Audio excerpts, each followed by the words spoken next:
Welcome to the School of Herring, Fadi Ghandour, Jordanian entrepreneur and investor. And actually, you have started a whole entrepreneurial movement in the Middle East. You're based in Amman and Dubai, and a lot of new startups are coming up in that region. Thank you very much. It's so good to be here. It's exciting to be in Stockholm, enjoying fantastic weather for a change. Exactly. Stockholm is a wonderful city. So let's talk about culture now. When you give advice to a startup CEO, how do you build company culture? How do you deal with a company with multiple ethnicities and cultures involved? How do you go outside of your own country? So I'm one of those people that say culture is the ultimate differentiator in a business. So it's extremely strategic. It's extremely important for any CEO that wants to build a business and build it for the long run and build it for value and keep employees inside the organization and attract fantastic talent, other than having technology and other than having a proper product, which is important for every company. But what distinguishes a company from any other company that keeps the most important asset, which is fantastic talent, is what sort of culture you want your organization to be. What values does it have? How do you actually deal with each other? How do you conduct your business? How do you portray yourself to the world? What do you want the world to think about when they think about you, other than your products?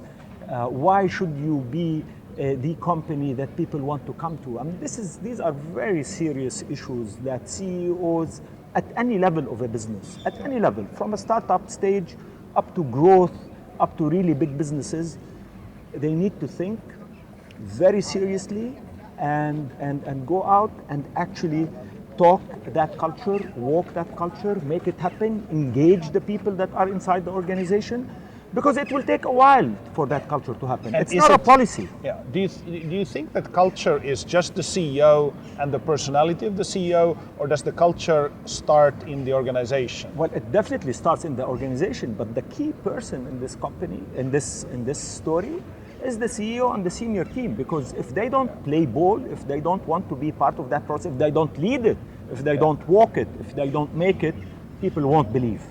So it has to trickle down, and it has to trickle up at the same time. So it's a bottom up and the top down part of a process, because in today's world, organizations are really very flat and everybody engages. It's the team and networked organizations, but leaders are so critical to make a difference. And culture requires leadership. It requires very strict adherence to that. So you can't just talk about it one day and not do it the other day.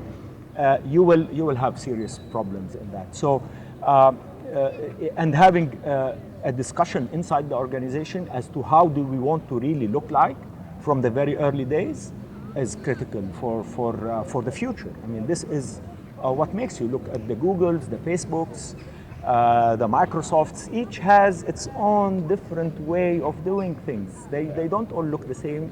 They start looking something and eventually look something else. So you need, I mean, everything evolves. I mean, nothing is written and in stone.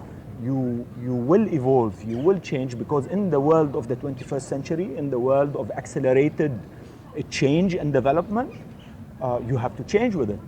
But you need to be conscious of it. Give me a concrete example. Like when you built Aramex, what was a defining cultural element of that company? So when I was Very building concrete. Aramex, started building Aramex before the internet. Yeah. I was being told all the time, you need to have a proper organization structure and the traditional, pyramidal where you are the boss, everybody talks to you. So, but I was never convinced, because we were going global, we were in many countries. The process of communication between people in the center or in the corporate office and at the offices outside, you needed to make sure that there is quick communication. So I immediately knew that we needed to have a flat corporate culture, a flat organization, no middlemen translating between senior management and people that are on the front lines. We needed to focus on customers. That customer-centric obsession is also a culture, and you need to communicate it. So democratizing the organization, making it human, thinking that we're an organization that also cares about our community and the community outside the business. Yes, it's important to be a profitable organization, but you need to also be conscious of the environment around you. I was in the logistics business, so the issues of gas emissions, the issues of being environmentally friendly were very important for us. And as a CEO, I needed to communicate that. I needed to say, we as an organization care about the environment, care about the community, care about being multicultural and diverse, because a big chunk of our employee base was not from a single country. We had a lot of Indians, a lot of Jordanians, a lot of Palestinians, some Brits, some Americans.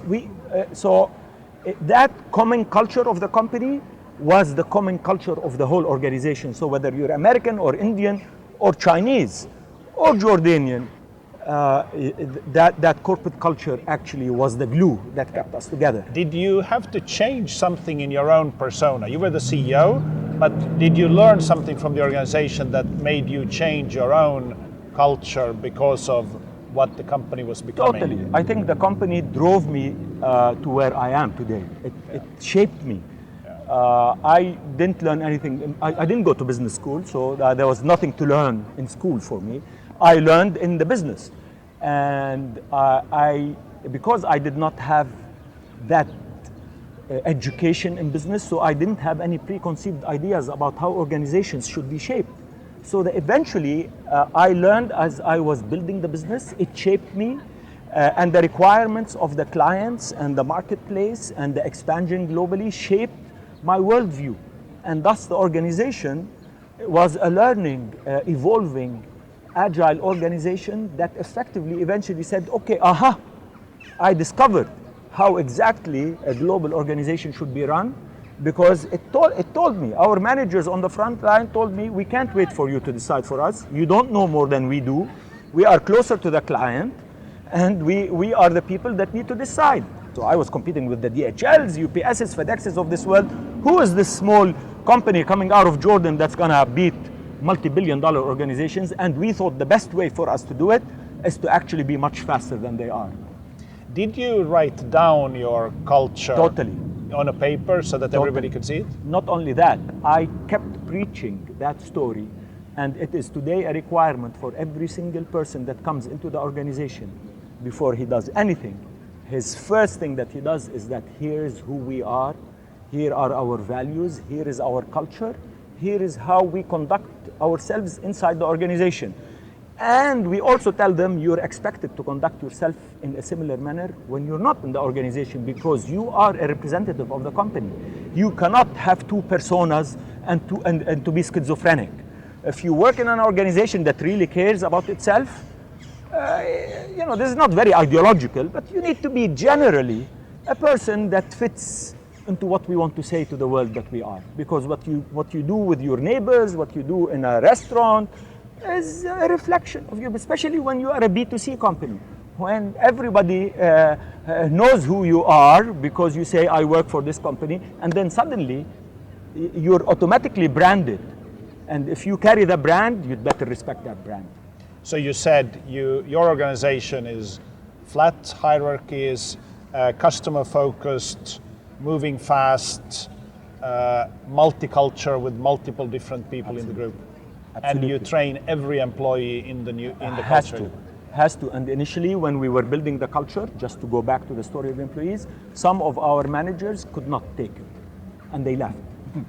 And they left because of the culture. They said, because we also changed the titles, so the word manager doesn't necessarily exist. We talk about leaders, we talk about teams. I mean, this is what people face today, but we were doing it 15, 20 years ago. And some people felt that if you took away the title manager from them, you took away their life. So we said, listen, okay, we might, but you need to be agile. The world is changing. It's so difficult, especially when you're growing in products and geographically. You needed everybody to be in sync, while at the same time giving them enough flexibility to customize what they do to their specific markets. So yes, we have a unified culture, but our managers, our people in India, will eventually go out and do what needs to be done within the framework of their overall culture. So it's a dual process. I am Indian, but I am also an Aramex person, and there is no conflict between both. And if you don't do that, also you will lose that local touch, because when you're B2C, you always need to have that local touch, that local clients that are touching you feel that value. So you don't come from up, but you come from within that culture. So that old story of being global and local and etc. I mean, it's a cliche, but it's critical. Global and local is critical. Decentralized is critical. Giving power to the people that touch the client is the ultimate story. Because in today's world, as you grow outside your borders, different cultures, different demands, different requirements of the market require you to be extremely agile and extremely local. Wonderful. Fadi, thank you for this advice on culture. Pleasure. I think we can say, like Peter Drucker, culture eats strategy for breakfast. You know, and Peter Drucker has always been my ultimate hero. Your ultimate hero? I followed him Yeah. into every single conference he had to just go and listen to him. So funny that you mention him. He is my ultimate hero as well. He was a fantastic guy. I still go back to his books and read them. Same here. Thank you. Thanks, Fadi. Pleasure.